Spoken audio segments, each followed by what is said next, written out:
ॐ भूर्भुवः स्वः तत्सवितुर्वरेण्यं भर्गो देवस्य धीमहि धियो यो नः प्रचोदयात् ॐ शान्ति शान्ति शान्तिः ॐ Sai Ram. Dear Sai Bhaktas, I am starting my second video on Sai Sathya Sai Baba's Gita.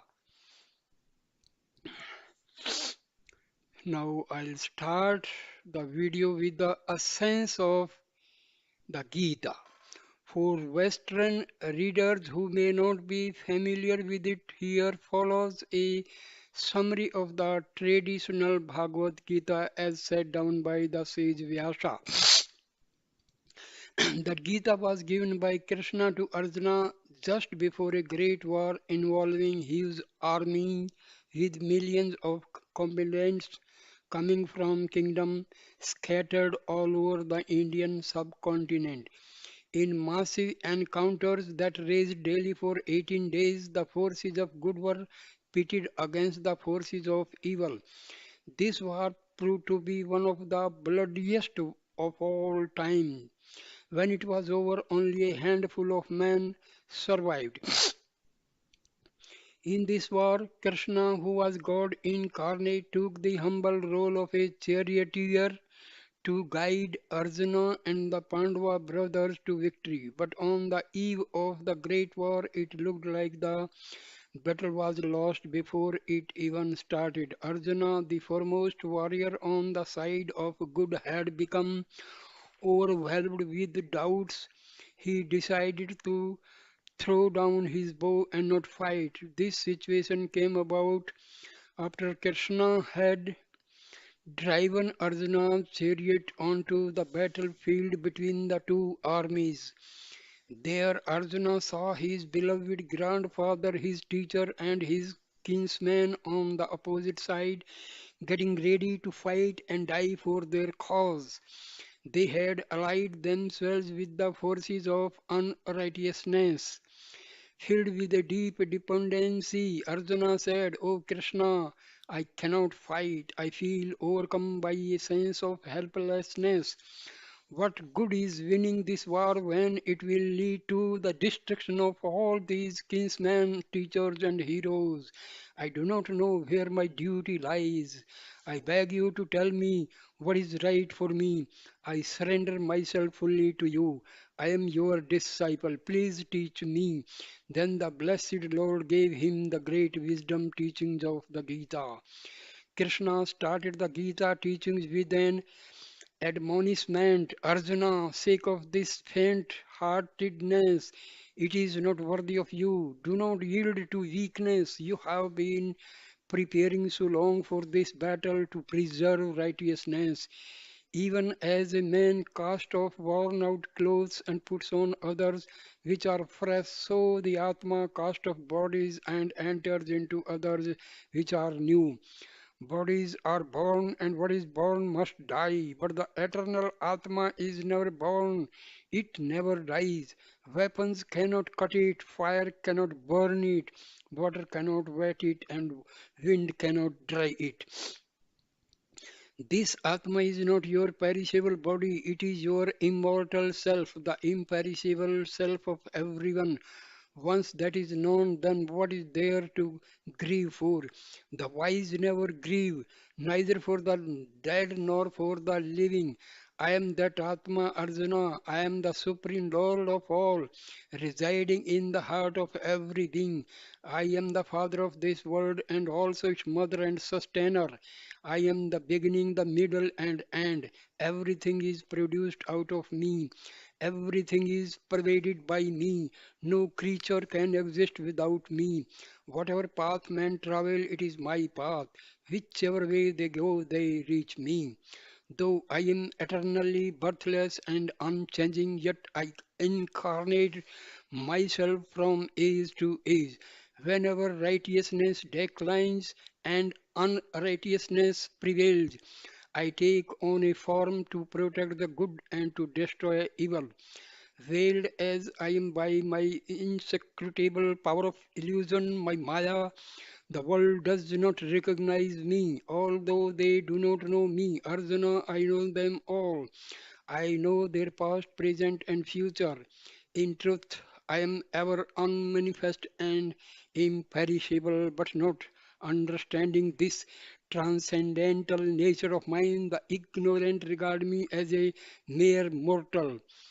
Knowing nothing of my reality, they ignore me and become occupied in the world with vain hopes, vain works, and vain knowledge. Lost in the maze of Maya, they are spun around like puppet dolls on a merry-go-round. This divine illusion of mine is most difficult to overcome. Among thousands of human beings, only a few struggle to know my truth. Even amongst these that struggle, only one perchance comes to know me in reality. Such a one is a yogi, one stepped in the highest wisdom. Therefore, Arjuna, you should be a yogi with all your beings. Take refuge in me alone, and by my grace you will attain supreme peace. From this moment on, fix your mind steadily on my dwelling in your heart. Be devoted to me, bow down to me, worship me. Know that I am always within you, and soon you will become one with me. Yes, truly do I promise this to you, Arjuna, for you are very dear to me. He who knows my divine birth and work will not be born again after death. He will not lose sight of me, nor I am of him. Arjuna, whoever works for me and has me as his supreme goal, whoever is devoted to me and is unattached, bearing no malice towards any creature, will quickly come to me. Such a one sees me everywhere, residing in all beings, as the imperishable amidst the perishable. For these who have me ever present in their mind's eye and serve me steadfastly with affection, I will carry their burdens and I will give them what they need. Talking about me to each other, they are forever satisfied and delighted. Out of my compassion for them, I strengthen their power of discrimination and destroy the darkness of ignorance that beclouds their vision. Bringing their senses under control, they transcend the world of death and decay and attain immortality. Arjuna, whoever offers me with love either a leaf, a flower, a fruit, or even some water, such devout offerings coming from a pure heart, I will surely accept whatever you do, whatever you eat, or sacrifice, or give away. Whatever austerity you perform, offer that first to me. Then you will be free of the consequences of your actions, and soon your mind will become calm and wise. Steeped in renunciation, endowed with evenness of mind, and having abandoned the fruits of your actions, you will be freed forever from the fetters of birth. Arjuna, resign every action to me. Fix your mind firmly on me. I will perform all your actions through you and liberate you from all sins. Fear not, by my grace you will overcome all obstacles. But if from self conceit you do not listen to me, you will surely perish. You may think I will not fight, but impelled by your sense of duty, your own nature will compel you to fight. What out of delusion you do not wish to do, you shall do in spite of yourself. Arise, Arjuna, with the sword of wisdom that I have given to you. Cut to pieces this ignorance which doubts the truth that the divinity is ever present in your heart. Arjuna, stand up and achieve glory. You are pleased to uphold righteousness. The forces of unrighteousness have become rampant. You must encounter them and destroy them. Take refuge in me, Arjuna. think of me at all times and fight. It is not you who will kill these heroes, but I. I am the world's creator and sustainer, but I am also the mighty world destroying time that devours all. Truly, these warriors in hostile armies have already been slain by me. You are merely the instrument through which I act. Here, I give you a vision of my universal form in which you can see the oneness of all existence. Behold my divine power. Behold the whole universe, moving and unmoving, all unified in me. Overwhelmed with wonder and amazement, Arjuna bowed his head in adoration and spoke with palms joined. O Supreme Lord, hail to you, hail again and again. If the effulgence of 1,000 suns were to blaze forth together in the skies, their glory could compare only a little with your infinite splendor. You are the imperishable Lord, the undying guardian of the eternal Dharma. You are everything that can ever be known. Seeing your awesome form, all the worlds are trembling with fear, and so am I. Just as the many rivers flow towards the sea, so do all these heroes in the world of man enter your flaming mouths. Then the blessed Lord again assumed his usual gentle form as Krishna and said, graciously have I shown to you this infinite primeval form of mine. It is very rare indeed to see what you have just seen, neither by study of the scriptures, nor by austerities, nor by charity, nor by rituals, but only by single minded devotion can I be seen thus. This experience of my cosmic form and this sacred knowledge that I have taught you are the most precious of all treasures. Arjuna, have you listened to me with full concentration? Has the delusion caused by your ignorance been dispelled? Think over everything that I have said to you, reflect on it fully, and then do what pleases you. Arjuna answered, O Lord of the universe, your powerful and wonderful words contain the highest wisdom, and you have spoken them with so much compassion. Through your grace, my delusion is now destroyed. I stand free of all doubts. Please direct me. I will do as you command. Now, the Gita starts part 1. Love and duty, the path of perfection. If you want peace and if you want happiness, you must live in love. Only through love will you find inner peace. Only through love will you find true happiness. Love flourishes through giving and forgiving. Develop your love. Immerse yourself in love. These words of Sai are a stream of love flowing out to you. Now, Baba's discourse starts. Embodiments of love. There are many fields of knowledge, but there is only one supreme knowledge. This supreme knowledge is self knowledge, the knowledge of the immortal self.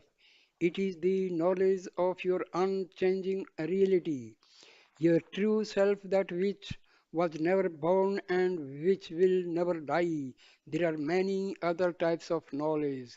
There are the different fields of art, science, commerce, and education, but these only help you to gain some transitory worldly objectives and worldly pleasures.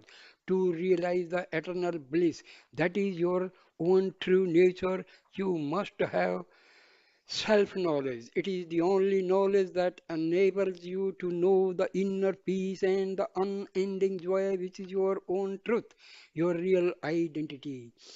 When you shine with self knowledge, you become love itself.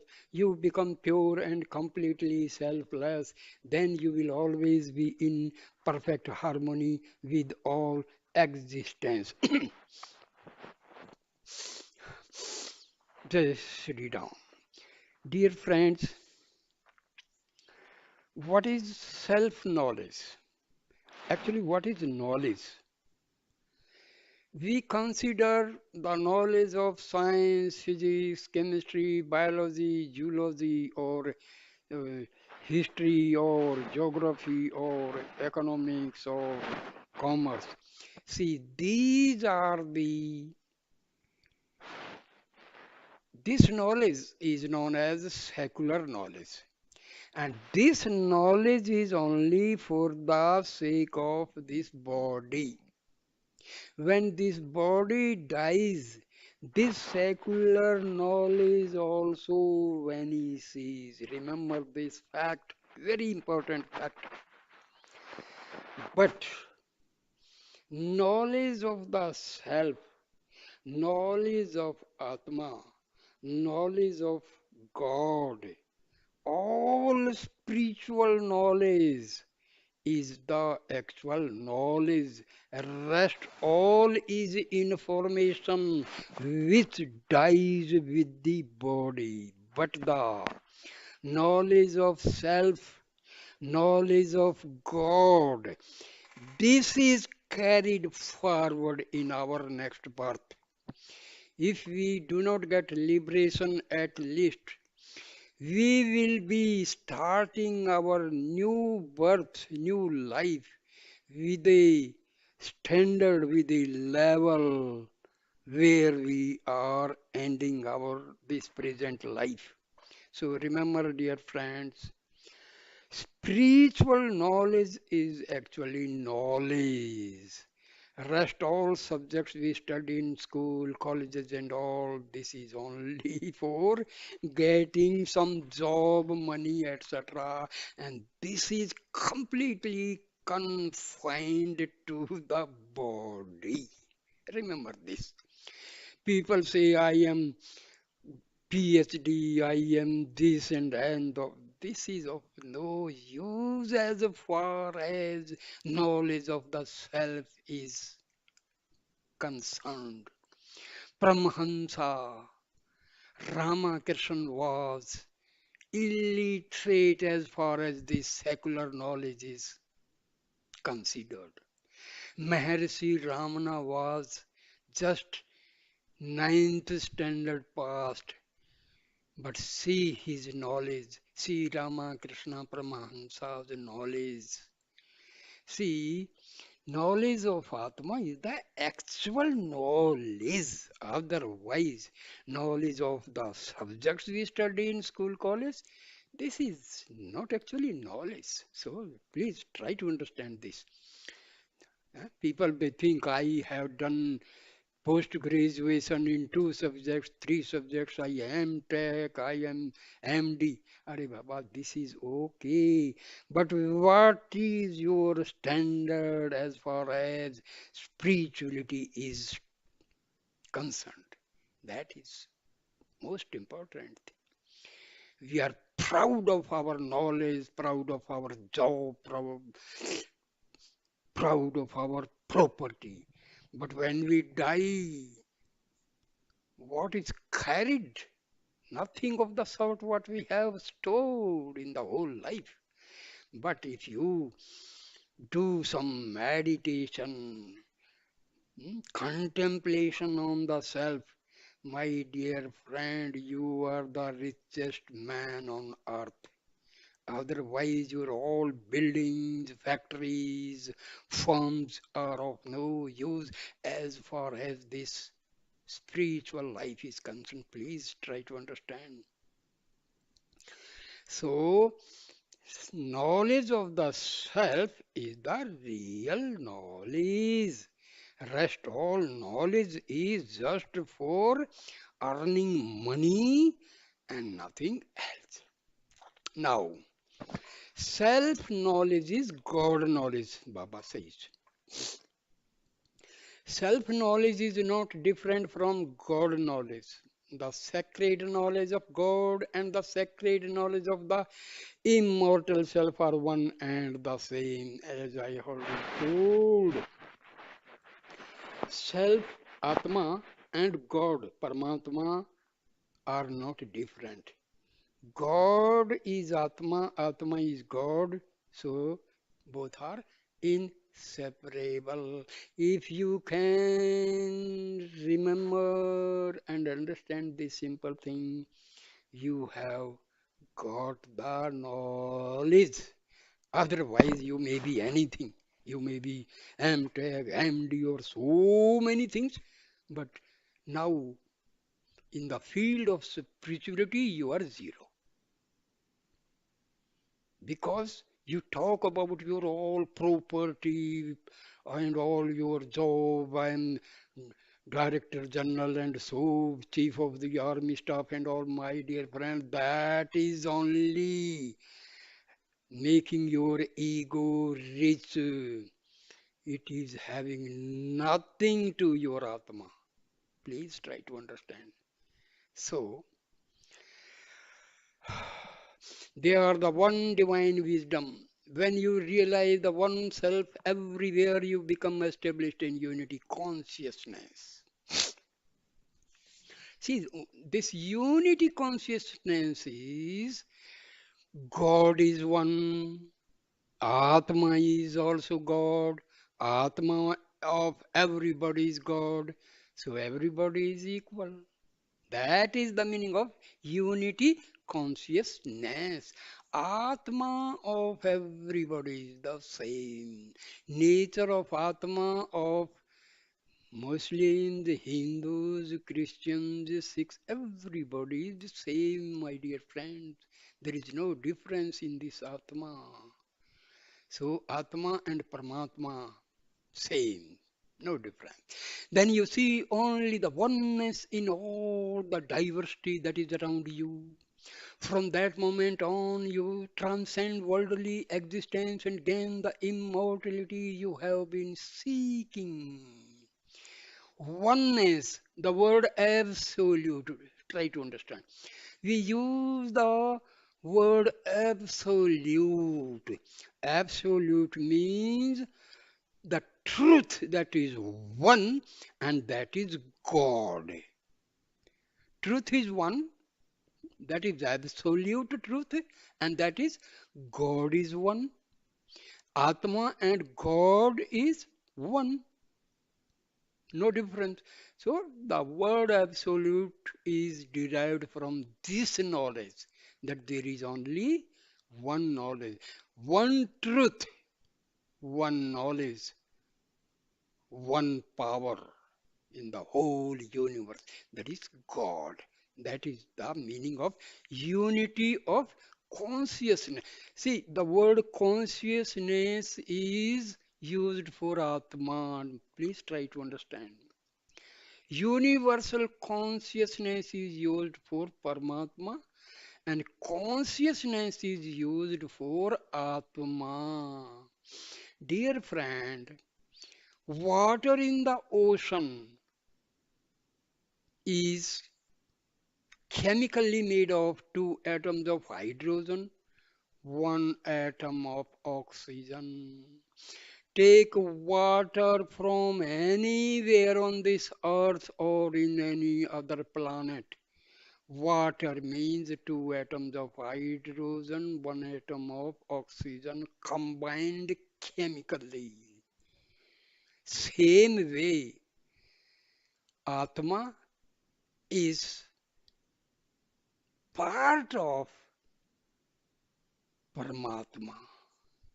No difference in the Atma of anybody in this universe and Paramatma. That is the meaning of unity in consciousness. What is the basis for this supreme knowledge? Its basis is purity of the mind, my dear friends. Mind is the product of Atma. Atma is pure. When this mind goes inward, this is the pure mind. When it is in the vicinity of Atma, this mind is pure, and that is the part of Atma. And finally, when it enters the spiritual heart, this mind becomes Atma only, because basically Mind is Atma only. Because mind is constituted by the thoughts arising from this Atma. But when it is going outward, that mind becomes impure. Mind going outward is impure. Mind going inward to the Atma is pure. Please try to understand. To purify your mind, you must suffuse your whole life with spirituality. Engage yourself in noble activities. Associate with spiritually minded people. Observe exemplary conduct in your daily life. Strive to do your duty to perfection. Live your life so that it is one of selfless service and virtuous deeds. And study the wisdom teachings of the ages, put them into daily practice. Let these teachings serve as your guidepost. Then your mind will become purified, and with a pure mind, you will be able to discriminate between the permanent and the temporary, between that which is beneficial and that which is detrimental to your spiritual progress. Then all your ordinary daily activities will become sacred, and God's grace will be showered upon you. Dear all dear Sairams, those who are watching this video, please understand I have intensively studied the holy books on Paramahansa Ramakrishna, Swami Vivekananda, Maharishi Ramana, Sathya Sai Baba, and Shirdi Baba. My dear friends, I have come to this conclusion. They were all true sages. Please try to understand. They were all true sages. Whatever they uttered, truth, truth, and nothing different than truth. Truth is one, truth is absolute. Please try to understand. Whatever they have told the truth, and truth is only one, truth is not two.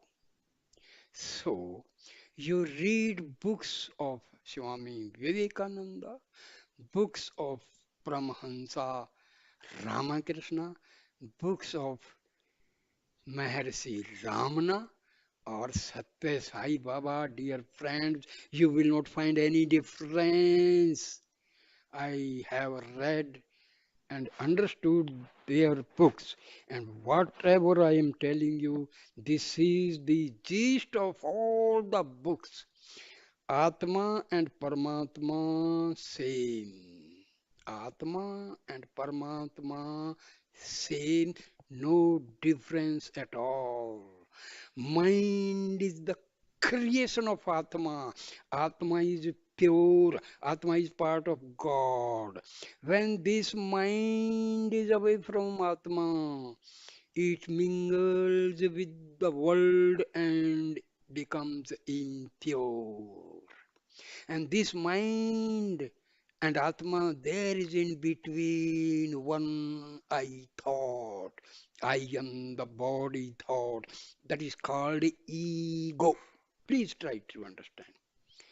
This ego controls this mind, and this ego completely denies entry to this mind, entry to the spiritual heart. This ego, this ego prevents mind to go to Atma. So that is the main problem. We are doing meditation, we are doing sadhana, we are going through austerities, we are doing yoga, pranayam. What for? just to weaken this ego and mind. When the mind and ego are destroyed, what is left is pure Atma. You are called self-realized person. Please try understand. This is the Atam Vidya of Upanishads. This is the Atam Vidya of our Vedas. This is the Atam Vidya taught by our sages, ancient sages, rishis, and maharishis. Please try to understand this. And you will find from each video what I am telling you, you will also, because in advance I tell you so that you will have some inkling, you have the pre-knowledge for understanding. Otherwise, there are technical words you may be, you may be simply, or what is this? These are the basic things. Remember, for self realization, mind is to be destroyed, ego is to be destroyed because mind and ego both are acting as veils, parda, screen on the Atma. Please try to understand. Another big word is there, Maya. Dear friends, this Maya is nothing but it is the Shakti of God. God acts through this Maya. God acts through Maya. What is ignorance? The word ignorance does not mean you don't understand chemistry, physics, or biology. That is not ignorance. Ignorance means what is unreal, you are taking it as real, and what is real, you are taking it as unreal. Okay. So, due to Maya, we are confused between reality and unreality. If we completely leave the unreality and move to the reality, no Maya. Maya is non-existent. And forgetting the reality, we enter into the unreality. We are affected by Maya. So Maya is nothing but taking unreality as a reality and a reality we are completely forgetting. So this is ignorance. Agyan. What is Gyan?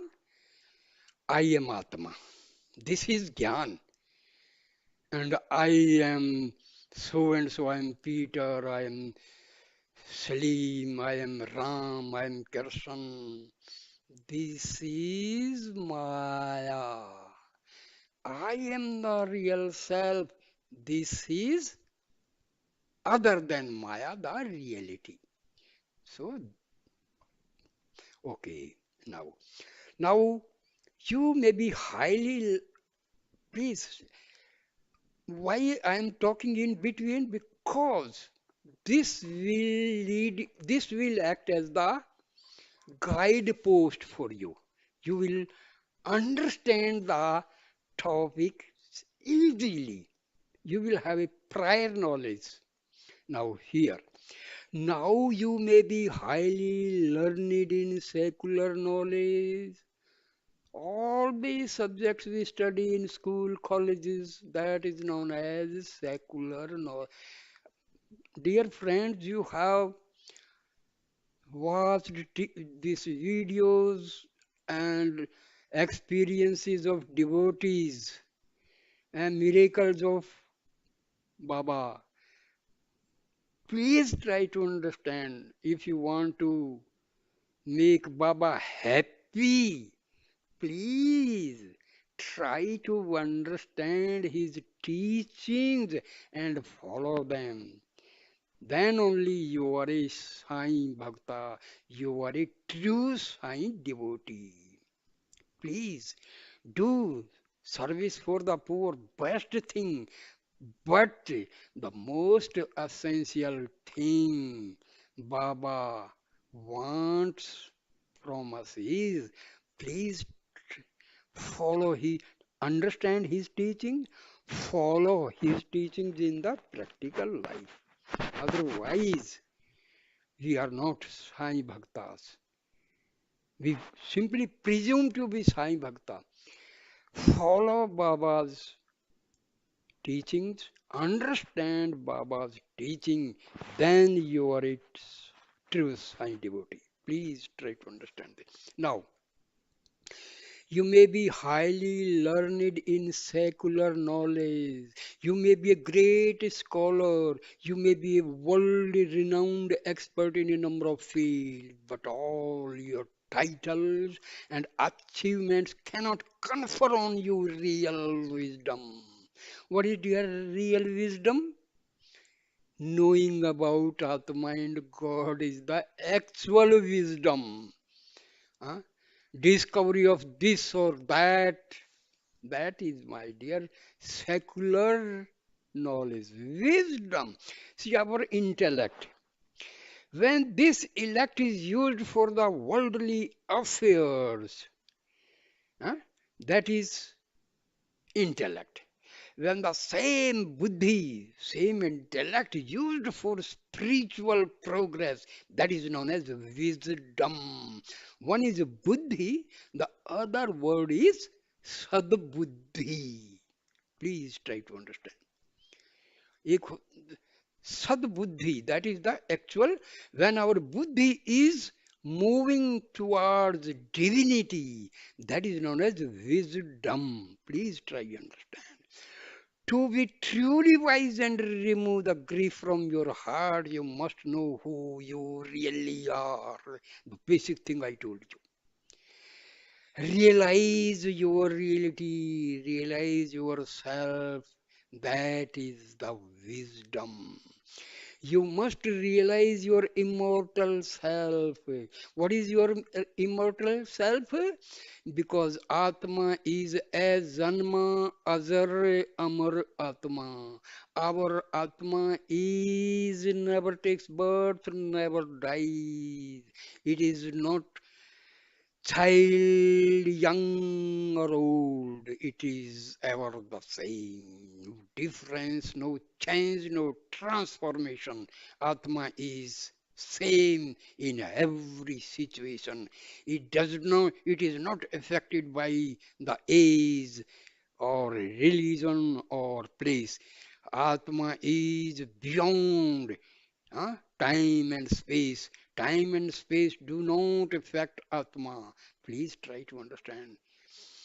If you can understand this Sai Gita, my dear friend, you can understand Sai Baba's teachings and follow them, then become the true Sai devotee. You cannot transcend grief by any other path. Please try to understand. Only the knowledge of your true self will allow you to overcome all sufferings and misery. Other than Atam Vidya, other than Brahma Gyan, other than knowledge of Atma and Paramatma, everything will lead us to sorrows and grief. More and more property means more and more worries. Please think over it. Only the knowledge of your true self will allow you to overcome all suffering and misery. This is the only knowledge that can bestow on you all happiness. When you master a worldly field of knowledge, you earn the respect of your peers. You may become famous and fulfill your worldly aspirations, but it is only when you acquire self knowledge that you deserve and earn the grace of God. When you have that, you become ever blissful. You enjoy the ultimate happiness. Dear friends, if you know Sathya Sai Baba, please try to understand Sai Gita.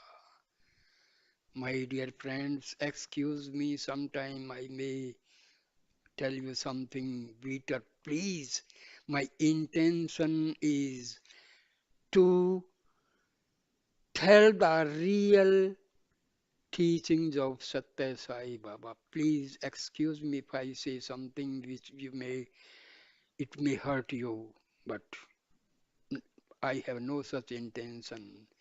Because if you want to make Baba happy, please try to understand this Sai Gita. I'm I do not want my name or fame, something like that. I want my every Sai brother and sister know about this Sai Gita. Please, we are those who are those who deserve to learn this sacred knowledge. Is it, as some would contend, exclusively reserved for old people? Or does a child deserve to learn it? Is it to be given only to religious initiates? Or should it be made available also to those who have no previous religious background? Should it be kept for man alone, or are women equally eligible? Truly, to gain this wisdom, race, color, age, gender, nationality, or social status are of no consequence. The sage Valmiki in his earlier life had been a highway robber. The sage Narada was born of a lowly maid servant, yet they both become great spiritual lights. Everyone is equally entitled to acquire this supreme knowledge. A word of caution. My dear friend, never think yourself as a sinner. Please, if you say I am sinner means you are committing the greatest crime of your life. Because you are not this body. The crime may be committed by this body, but Atma is untouched. Atma is untouched. Your prarabdha will take the action and the punishment will be given. So never think yourself sinner, dear friends, sisters and brothers, because never, the word sin should not be used, even if by mistake or by intention something is committed, a crime is committed. Ask pardon from God, and God will pardon you. Pardon you definitely. Please. So, Atma is pure. Remove this mind, remove this ego. You are effulgent Atma. Please, never have the feeling, because all your feelings, your emotional feelings, they create vasanas, they create your subtle impressions, they create your sanskaras. So always have positive affirmations. I am God. I am part and parcel of God. I am pure Atma. I am not this body. I am not this ego. I am not this mind. I am not this prana. I am none of the body organs, my dear friend. Have these affirmations. Sit for meditation and imagine, close your eyes and imagine all the negative energies are going up, and through the sesrar going out. My dear friend, after practicing for a few days, you will realize that some current is going from the feet to through your back, through your backbone, through your front, through your chest, and it is going upward, and it is going out. Please, this is a fact. After having some positive affirmations, just visualize that all your negative thoughts, all your negative vasanas, all your negative energy is moving out of my body. You will feel that some current is moving upward and it is going out. Then visualize divine prana Shakti is entering into my body through Sahasra. Sahasra means the uppermost part of your head, of your body. So, prana Shakti is entering through your Sahasra. All Shiva Shakti is entering through your Sahasrar. Babas, Sathya Sai Babas, Shirdi Babas, Shakti, Divya Shakti is entering. Grace, divine grace, Divya Kripa is entering. The grace of liberated souls, sages, rishis, and Mahatmas present in the Devbhumi Himalayas is entering. My dear friend, these are very simple things, affirmations, and you will enjoy. You will enjoy. This is the reality.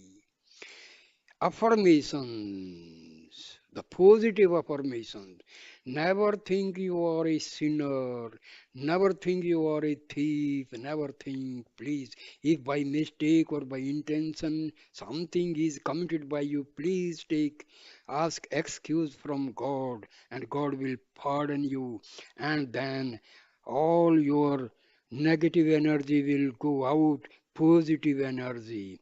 Then realize and visualize positive cosmic energy is entering to my body through Sahasrar and passing through Agya Chakra, through Visuddhi Chakra, through Ajna Chakra, through Anahat Chakra, through Manipur Chakra, Swadhisthana Chakra, and finally through Mooladhara Chakra. My dear friends, you will realize, you will feel that these are the real things. This is our Brahma Gyan.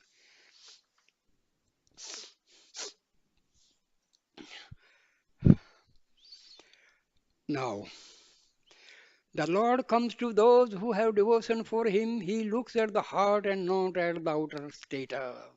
Heart. यार heart and आत्मा same है भैया मेरे प्यारे दोस्तों my dear friends there is no difference please try time to time I will be telling because these are the points we miss and just confuse ourselves. Heart is nothing but the Atma because Atma is omnipresent. Atma is not located at a particular point in the body, dear friends, because Atma and Paramatma infinite. So infinity cannot be confined in the finite. So please, these are the basic things we have to understand. So the Lord said in the Gita, you become very dear to me when you serve me with a loving heart. Wow, wow, wow, wow, wow. Develop your devotion. Devotion is very important to human life. People use the word surrender. That is the most confused and misunderstood word. Refuse. Saranagati. Dear friends, the word Saranagati is used in Advaita Vedanta, in Upanishads, and even Vedas and Shastras. Just try to understand what is the meaning of surrender. Ego request Atma and say, I am surrendering myself to you.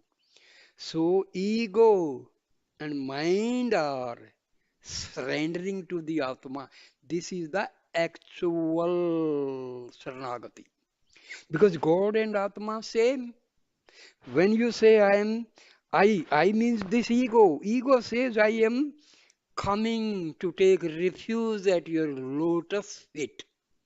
So whether Atma or Paramatma, same. There is no difference. So dear friends, Saranagati does not mean that this body will take saran to in the feet of some other body. Physical guru is helpful, but the actual guru is your Atma. Please try to understand. Have faith in yourself. Have faith in your Atma. Then you have done. You are successful. So faith is to have the faith in yourself. Faith in yourself means faith in God. That is the actual word faith is used, not faith. Faith is a very holy word, and this faith is our ego takes refuge in the Atma and have full faith, and mind, ego, and Atma becomes one, and that is called self-realization. Now Baba says, faith in yourself and faith in God is the same. When the Lord counsels you to develop your devotion, it does not mean that you should neglect your worldly duties. Prepare yourself thoroughly for all your worldly tasks.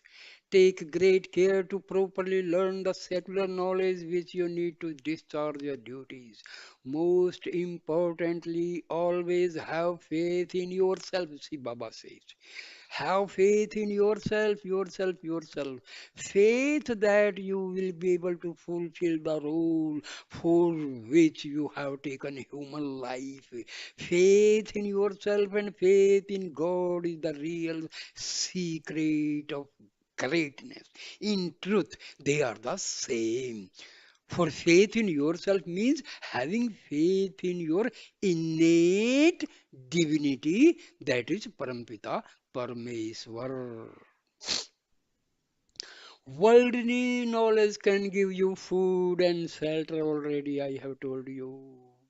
Worldly knowledge can only give you food and shelter, whereas self knowledge gives you the greatest treasure of all, the realization of your own reality. Still, without some worldly knowledge, you will not be able to obtain the knowledge of eternal. You should not be careless in the sphere of worldly knowledge. Spiritual knowledge needs to be balanced with worldly knowledge. The sages Valmiki and Vyasa were honored by everyone. They wrote many holy scriptures, including those timeless epics, the Ramana and the Mahabharata. They were great spiritual lights, but they were also very well versed in the worldly knowledge. Otherwise, how could they ever have written such great classics? Everything in the world is derived from God. When everything comes from Him, what can you possibly offer Him? The only thing you can offer Him is your love. That is all He expects from you. That is why a great poet sang, Beloved Lord, you are the all pervading reality. When the entire universe is filled with you, how can I build a temple to you? When you are effulgent like millions upon millions of suns, How can I offer you my small candlelight when you are the indwelling reality of all beings? How can I call you be a by a particular name when the entire universe is in your stomach? How can I offer you a little food in worship? All I can offer you is my love, and all I can hope to do is to empty myself in you, who are the ocean of divine love. The formless takes a form. For the sake of human satisfaction, you give name and form to the Lord, but in reality, He does not have any form at all. Yet He will take on a form so that you can express your devotion to Him and worship Him, and thereby satisfy some of your spiritual yearnings. Whatever form of the Lord you choose to follow, worship Him with a loving heart. Ramakrishna was not a learned man in secular matters. He was barely literate, but his mind was always engaged in worshipping the Divine Mother. With his heart brimming with love, he dedicated his entire life to the worship of the Divine Mother. He was living only 5 rupees per month. That was enough for all his needs. Through his intense one-pointed devotion, he became luminous. Today, he is well known throughout the world. You can find Rama Krishna mission everywhere. He is universal. Dear friends, Sathya Sai Baba used to mention very few sages. Rama Krishna Paramhansa was among them. Vivekananda and Maharishi Ramana and Adi Sankaracharya. See, because you will find in the teachings of Ramakrishna, Vivekananda, and Ramana Maharishi, and Adi Sankara, and Satya Sai Baba, you will find no difference. No difference. Similarly, robber like Ratnakara became the great, says Valmiki, because of his love for God. Prahlada was the son of a demon. Nevertheless, he became luminous and pure with the divine love he had for God. Hanuman, a monkey, by repeating the name of Rama, become became a glorious being who is honored throughout India. Jatayu was a bird who, because of his great love for Rama, murdered in the divine principle when he gave up his life. For devotion towards God, race, creed, gender, or any other distinctions make no difference at all. Everyone is equally eligible. The chapter on devotion is the most important chapter in the Gita. That is why we have started with it today. Devotion is not merely repeating the name of God, it is an undying and pure love for God. It is completely selfless in its nature, bereft of any worldly desire. It is pure, permanent, and eternal. This divine love should be practiced constantly in your daily life. My dear friends, we hear this word divine love, divine love. You know the actual meaning of divine love. You love your Atma, that is the divine love. When you love your Atma, you love God, you love divinity. This is known as divine love. Please try to understand. We love mother, father, brother, sister, and all. That is the love on a different level. But when we love our own Atma, that is the divine love. Loving the Atma, loving Paramatma is called divine love. Please understand this. So, my dear friends, I stop the video here because I want this holy book to spread among all my dear Sai devotees, sisters and brothers. Please, whosoever watch this video, please share and pass it on to, because Baba will be really very, very, very happy.